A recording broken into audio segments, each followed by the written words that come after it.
So everybody, I am super duper curious how this conversation is going to go because I've been looking at this book. I've been going into the chapters and I'm like underlining almost everything. I can't believe it. And I was caught by the title. So I'm really happy to have the author here today. The title of the book, and I'm going to show you if you're on YouTube, is called Sacred Psychiatry. And the short version or the long plug is Bridging the Personal and Transpersonal to Transform Health and Consciousness. And it's by Dr. Judy Tsafrir. Did I say it right? No, Tsafrir. Tsafrir. Yeah. All right. That's enough No of that. worries. No worries. It's difficult. So Judy, I want to read, first of all, you have a quote at the very beginning by two of my favorite people. One is Maya Angelou, but the other is Plotinus. And I want to read that one. I'm going to read a lot of stuff out of your book, Judy. So Plotinus said, and he was a Greek philosopher, way in another era. Ancient. And he wrote, the stars are like letters that inscribe themselves at every moment in the sky. Everything in the world is full of signs. All things depend on each other. Everything breathes together. So I wanted to read that, Judy, because I believe that. I practice it. I've actually experienced it. But then it attaches to the sacred psychiatry. And I got to tell you, I have never seen psychiatry as sacred. And I've studied Carl Jung, but it's like, So why did you create this title? What caused you to, first of all, call psychiatry sacred and quote Well, Plato? psychiatry as it's conventionally practiced is not sacred. It's completely lost touch with the part of that word that psyche, that has to do with our soul, and it's completely lost touch. I mean, modern medicine in general is completely based upon scientific materialism and has no sense of the sacred and the role that the sacred plays in healing, and of the way in which, just like you read in that quote from Plotinus, that everything is connected. We can't parse out the body from the mind and the spirit. All of our cells are talking with each other. We're a holistic organism connected with our biosphere and with the cosmos. And that's, I am presenting a version of psychiatry that I believe is including an acknowledgement of the importance of the sacred, but I'm certainly not saying that conventional psychiatry has anything to do with the sacred. It's actually kind of the point of the book that it doesn't, at least one of the points of the book. It feels to me like allopathic medicine in general and psychiatry kind of cut off their left arm, So there's a, and the left side is actually the receptive divine feminine side. They just like went, nope. It's going to be, we're going to be in the masculine, patriarchal side, which I, in your book, Judy, you talk about seeing that this patriarchal paradigm is collapsing and has to happen that way. So, which I really appreciate. Yeah, we are going through a time of tremendous transformation and change. I see us in a kind of birth canal where the old world is ending and a new world is being born. And that's kind of part of a big part, maybe the greatest part of what makes this time on our planet so difficult, that we're in a time of enormous change. We see what's happening with the biosphere. We see what's happening politically around the world. We see the kind of dizzying impact of new technologies, which we have no idea of their implications and what it all means. So we're in a brand new world, and it's, I think, only going to accelerate. It feels like it's already accelerated, I got to tell you. I mean, for the last 5 years, I kept saying to friends, wow, it's going really fast. Wow, do you feel those downloads? Oh my gosh. But 2024 is like zipped. We're already zipped. We're on a zip line. Truly, truly. There's Yeah. actually an astrological configuration that is one that astrologers have been talking about. It's one of the major ones of 2024. It happens on April 20th. The planets Jupiter and Uranus are coming together. They do that every 14 years, but not so often in the sign of Taurus, like they're going to do in April. But this could really be correlated with huge downloads and a big paradigm shift and some kind of sort of mind-blowing new way of looking at things. I mean, it's not just like it happens on that day. We're leading up to it now. It's going to be in effect afterwards, but there's something very major and different that we're going to be experiencing as though everything that's going on now isn't already enough, but there's more. Right. There's More to more. come. For the rest of the year, there's more, and I just keep affirming it's all for the highest good of humanity. Mhm.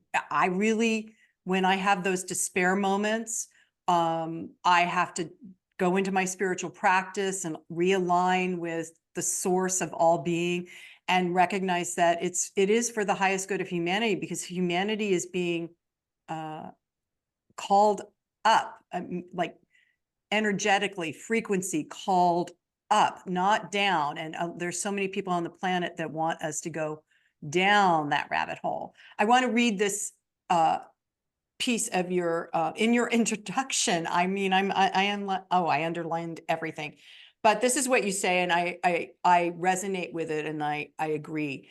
It's under destruction, despair, and doctors.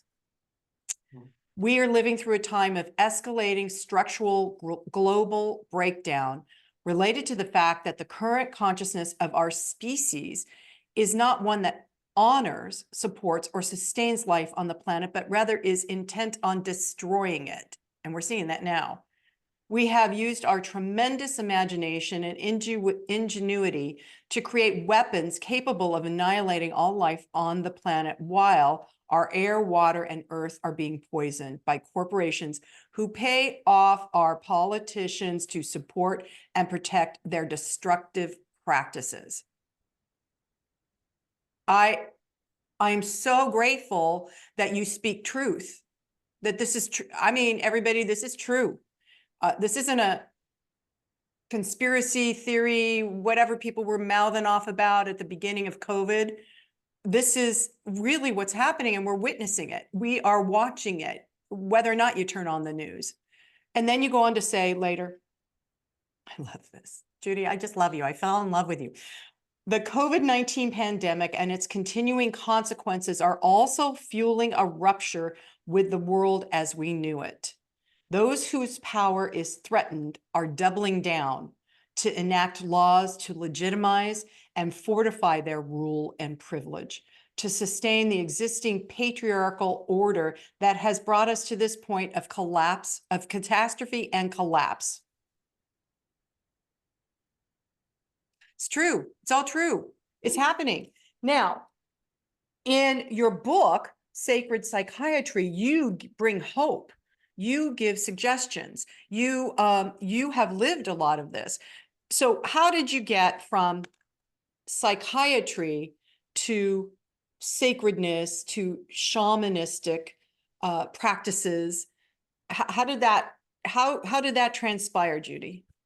Okay, so I'm not simply a conventional psychiatrist. I'm also trained as a psychoanalyst. So that already is something different than just being a plain psychiatrist. Like my practice before I began to incorporate more spiritual and holistic approaches was a practice of psychoanalysis and psychotherapy. So I mainly was like a talking doctor.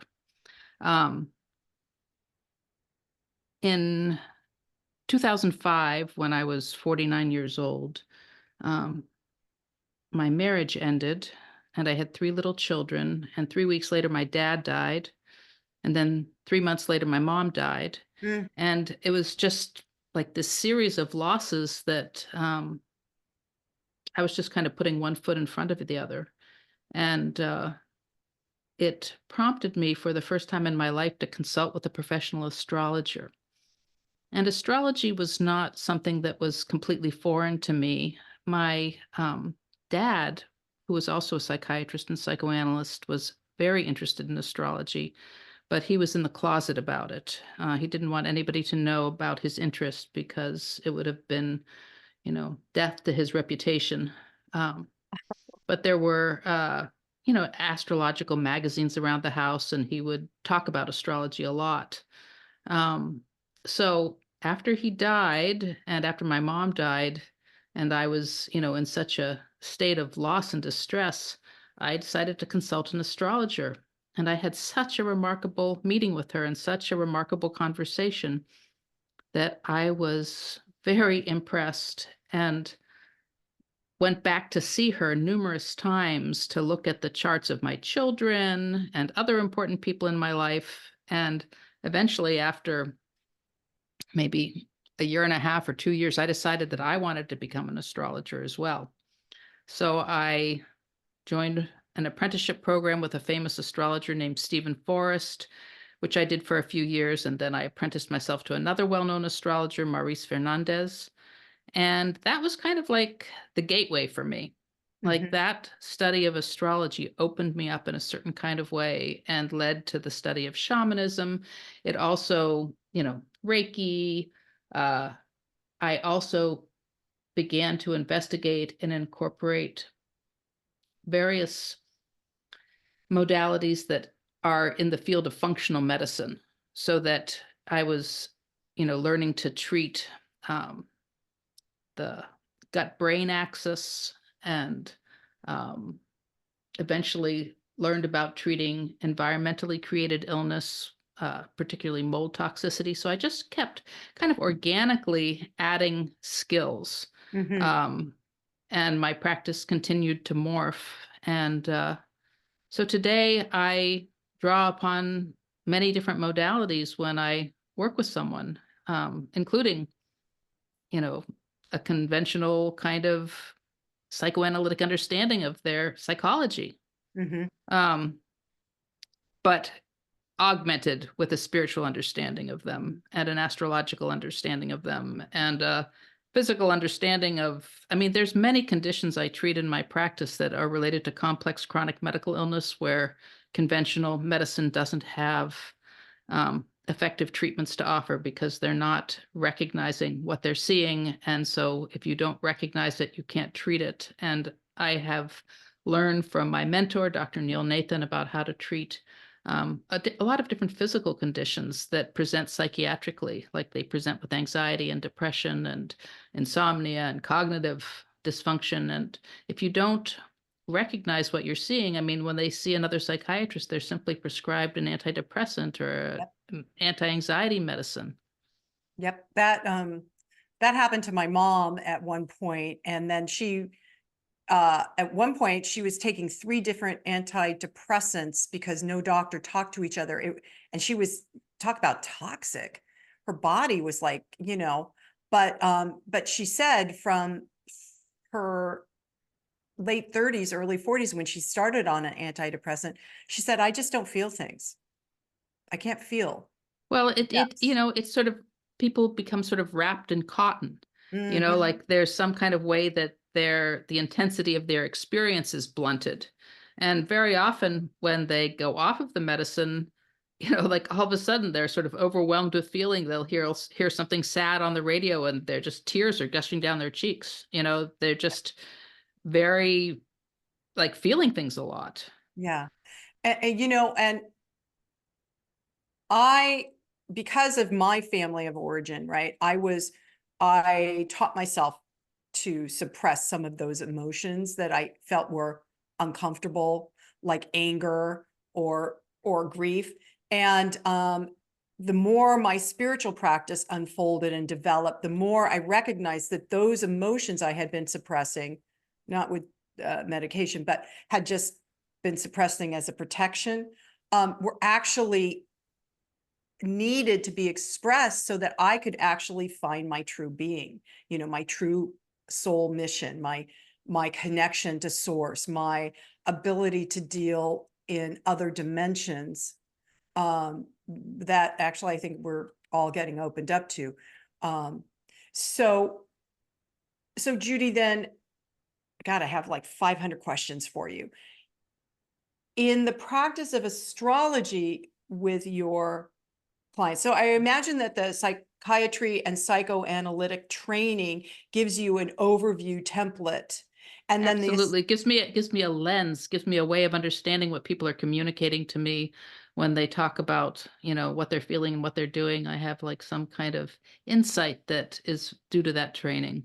yeah, and then does the astrology help you go underneath that to kind of see what Well, cause? not cause, but like if you look at a person's birth chart, you may see that, wow, they have so many symbols indicating like this tremendous creative potential, but you don't see that that's the way that they're living or that they're Uh-huh. making use of that gift that is so, you know, obviously symbolized in their chart, or that they have a lot of leadership potential or a lot of spiritual potential, or, um, I mean, you can see something about their nature from the astrological chart, and you Hmm. can um, also comment to them about life purpose, like a person might have, let's say, there's something called the nodes of the moon, which are not actual bodies in space, but they're a point in space that has to do with the relationship between the Earth, the moon, and the sun. And they're called the nodes of the moon. And if you look at the south node, which is a, a symbol of gifts and vulnerabilities that they bring into this lifetime and things that they've come here, they've incarnated in order to work on. And you look at the North Node, which is like their Dharma, like where their soul is headed, so that when they're at the end of their life and on their deathbed looking back, that they would feel like they came and did what they came here to do. That is symbolized in the birth chart. So let's say a person has a South Node in Gemini, and that would be like what would be characteristic of that is that they are like super information hungry and they're running around and learning about so many different things and getting so many different people's opinions about this way to look at it and that way to look at it. And they're just collecting points of view. But their North Node is in Sagittarius, which symbolizes like what is their truth? Where do they stand? Not what does Mm. everybody else say about it, but how have they synthesized everything that they have learned and what do they think? Hmm. So that person, it's very important for them to get clear about what their truth is. It sounds like a balancing between the two so that, Right. They're all the across the if you look at the wheel, all of the zodiac signs are paired with the one that's 180 degrees across, and together they represent kind of a whole, but they're sort of different sides of the equation. So like there's Aries and Libra. So Aries is very much about the self. Libra is very much about the other. You know, so it's that those polarities. right. And we certainly are living in polarity right now. We certainly are. And so it's important to observe that that is what's occurring, recognize as much as you can, and then find the oh, you know, I see things in infinity signs, you know. So if you're at one polarity to attempt to go back to the other, the opposite, right across your chart, and find that synergy in the center. Not that we, okay, maybe you do this, Judy, but I have yet to actually maintain that center. You know, I have to go back to the other side and then come into the middle again and back to the other side. So being aware that we are living in a time that polarizes. Right. And you know, like just to what that stimulates in me is like everybody, there's been a lot of talk for a long time about the age of Aquarius, right? That we're entering or have entered into the age of Aquarius. And so the antidote and the correction and the complement and the medicine that helps the age of Aquarius is Leo, is the Oh, archetype of Leo, which uh-huh. is a 180-degree across the wheel. So if Aquarius is all about um, technology and the collective and um, the future, uh, higher mind, something very kind of detached from emotion. Um, Leo is totally heart centered and is about self expression and creativity. Very different energy, but very complementary. And sounds like it would be, and it is a perfect contrast, right?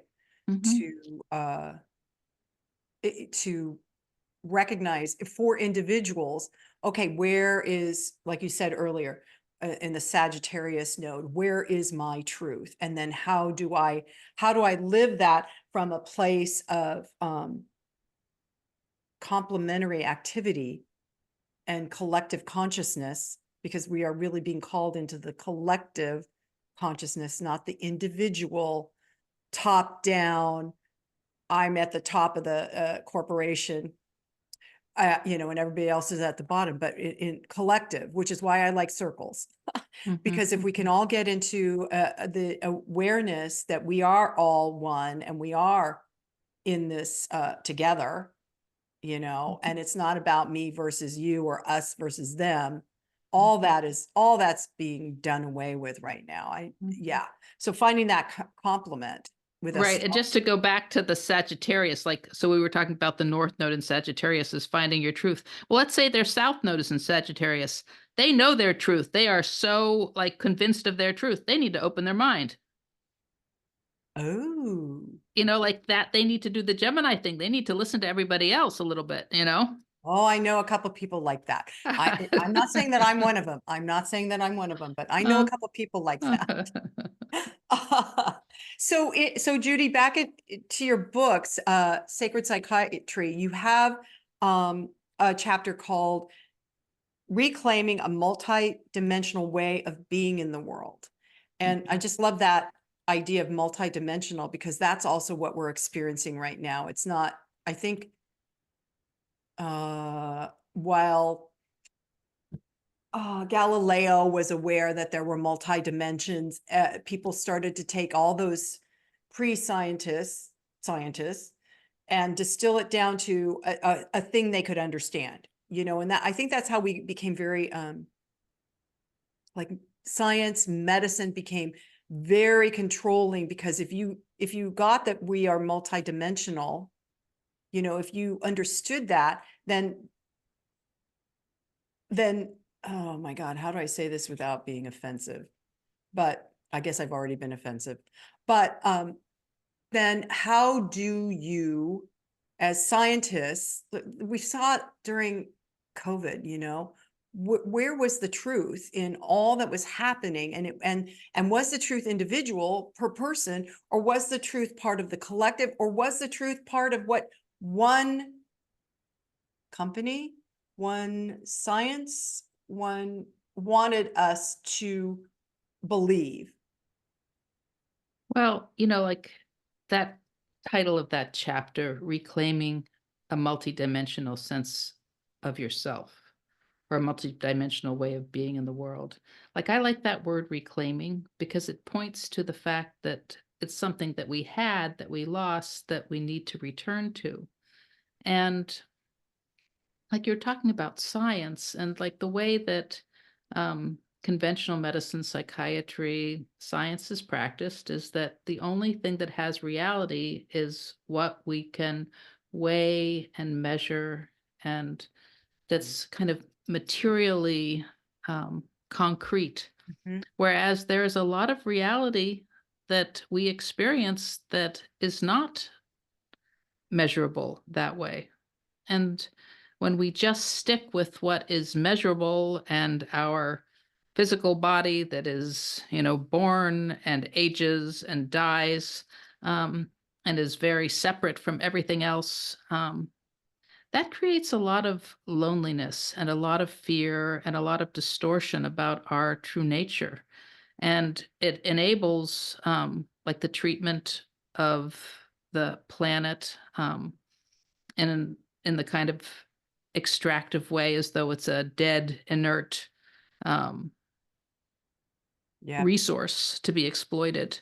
Yeah. Um, so that chapter is really the heart of the book because it's the first chapter and it describes many practices that one can do to expand the sense of the self, to have a person feel more in touch with their connection with all that is, with the spiritual, with their spiritual nature.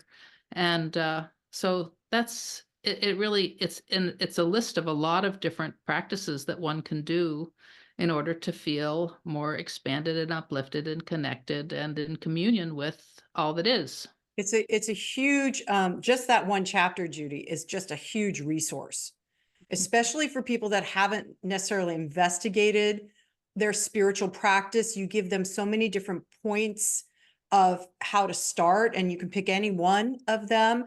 But you do call it reinstating spiritual practice. So I love the reclaiming, reinstating, it's reminding all of us that we actually do know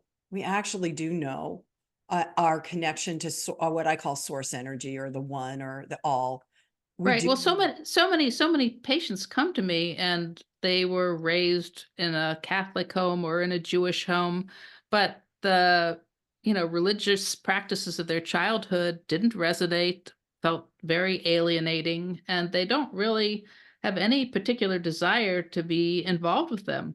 But they do have a longing for a spiritual sense of themselves and spiritual practice, but they have no idea about how to go about it. So that's one of the things that I often do with my patients is to talk about how to develop a spiritual practice. And a lot of it is like what I wrote in that chapter about the different kinds of things that you can do to feel connected. Yeah, I love it. And there's simple steps, you guys. There's just simple. Some of them are very simple, like creating your own altar, Exactly. or smudging. I mean, I smudge every day. Yeah.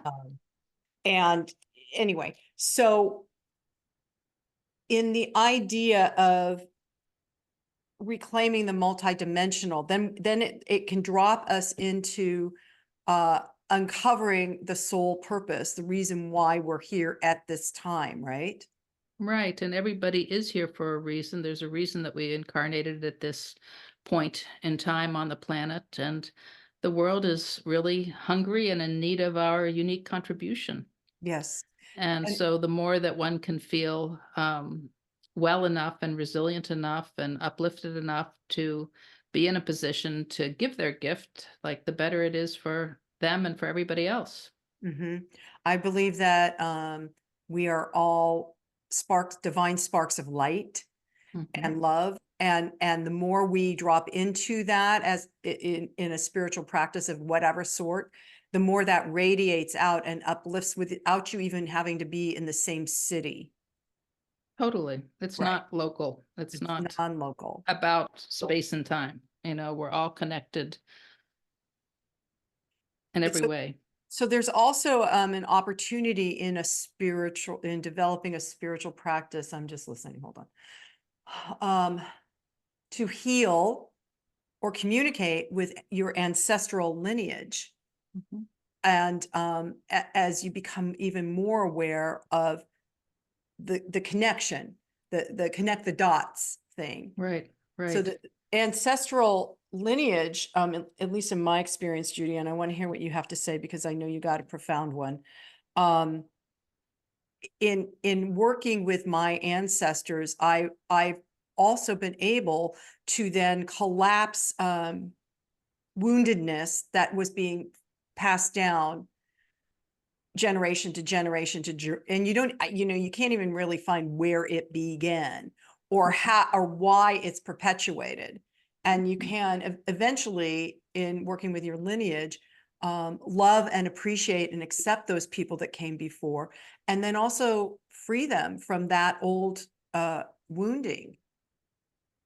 Yeah, I mean, I have the belief that the more we heal ourselves and the more we kind of invoke the help and assistance of the guidance of the ancestors, that through the way in which we heal ourselves, that it's also passed back up through the generations and also heals the ancestors. And of course, it has a profound impact on our descendants.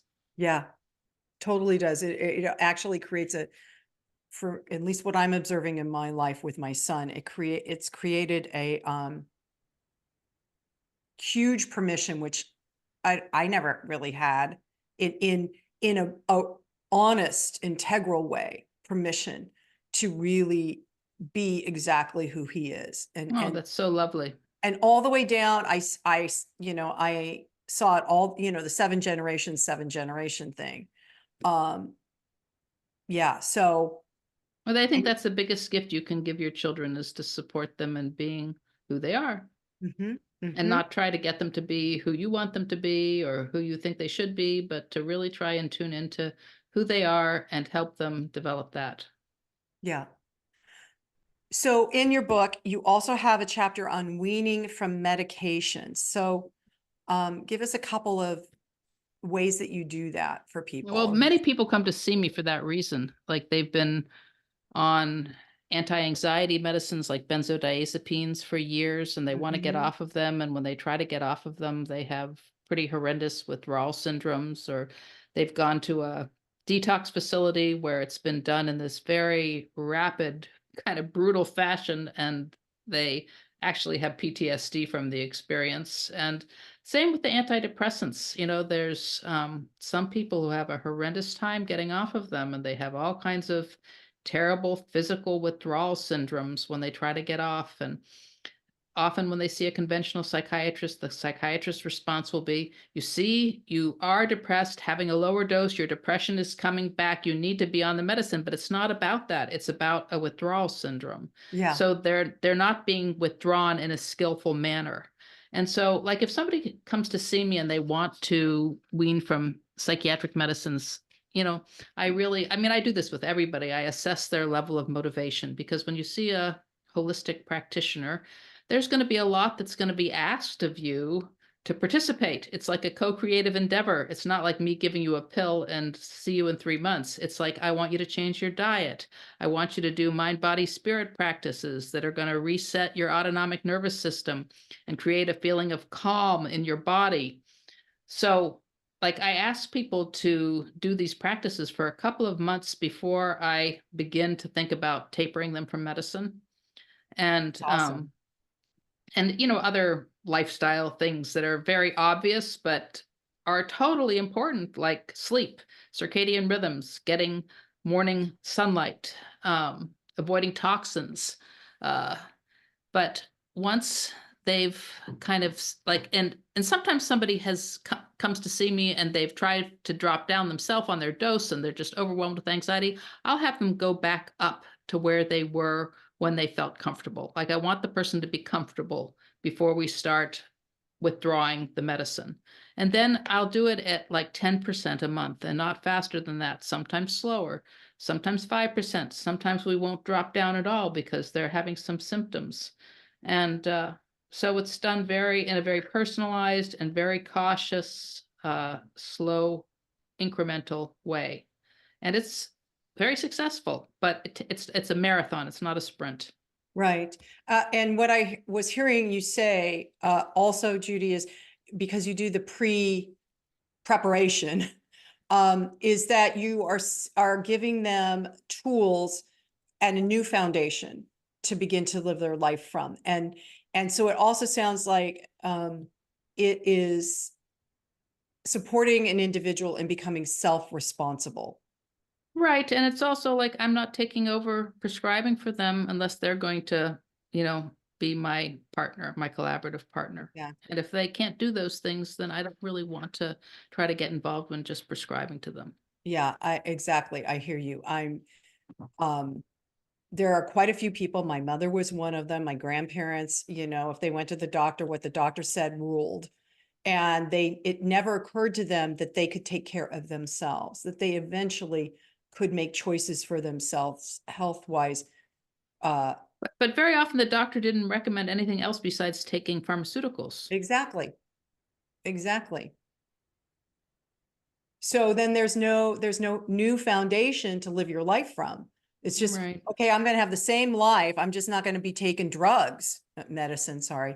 I'm just not going to be taking medicine. But I'm going to have the same life. And chances are the medicine may have been the thing, like in my mom's case, to hide from the choices that she really probably should have made, could have made, right? In order Right. to lead a better Right. So life. yeah, sometimes, like I've seen cases where a person is on an antidepressant and once they go off of it, they can't tolerate their marriage anymore. Yep. Like they're feeling like how it doesn't feel good at all in that relationship, whereas the antidepressant allowed them to kind of numb out and tolerate it. Mm-hmm. Mm-hmm. I have seen that. I have clients that come to me in a very similar situation. And it's interesting to see how people choose to tolerate their life instead of recognize that there is an infinite source of pure love, that when they activate it and live in that space more often, then they get to create a life that's better than what they're experiencing. Right, but it's so hard for some people. I mean, I It had a is hard. conversation with someone this morning that was just exactly like that. He said he's just never felt love ever in his life, like it was his very neglectful childhood and, a series of terrible relationships. And it's hard to believe in it when you've never felt it. Exactly. Exactly. And the wounding becomes so deep. Yeah, Mhm. exactly. Wow. Judy, I want to say thank you again. I said it at the beginning. I'm going to say it again. Thank you for writing this book, Sacred Psychiatry, Bridging the Personal and Transpersonal to Transform Health and Consciousness. You are on the leading edge of consciousness, Judy. I am so grateful that you have moved through all that you've gone through in order to hold a light for others to heal and follow and co-create whatever this new world is that we're entering into. So thank you so much for the work that you do. Well, thank you for having me and thank you for helping me spread the word because I do think that there are a lot of practices in that book, practices which can help a person develop resilience to meet these times most effectively, but also ways of thinking about what's going on that is also helpful to just have an understanding of where we find ourselves. Yes, I agree. Having read a lot of it, I agree. It's so perfect timing, Judy. Thank you so much for Thank putting you. it Thank you out for in the world. having me. Yeah, it's And thank you for the work that you're doing. oh, you're welcome. You're welcome. You guys, this is a good resource book. I often talk about when I find a book that I feel is going to sit on my shelf so I can access it. This is one of those books because there's good resources, and it's not overwhelming if you begin to practice any of these things.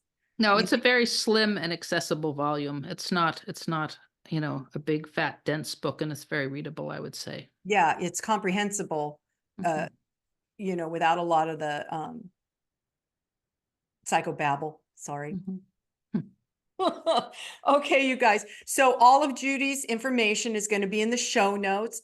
She has a website. Judy, would you tell everybody what it is? So it's my name, Judy Tsafrir, MD.com, and you can see in the show notes how that's spelled. And I have a blog, which I invite you to subscribe to. I just posted a new post this morning that I really liked about synchronicity. So you can subscribe to my blog, you can buy my book, and I send many blessings to all. Thank you so much. I so appreciate it. So I'm just going to end with, and so it is, namaste. Namaste.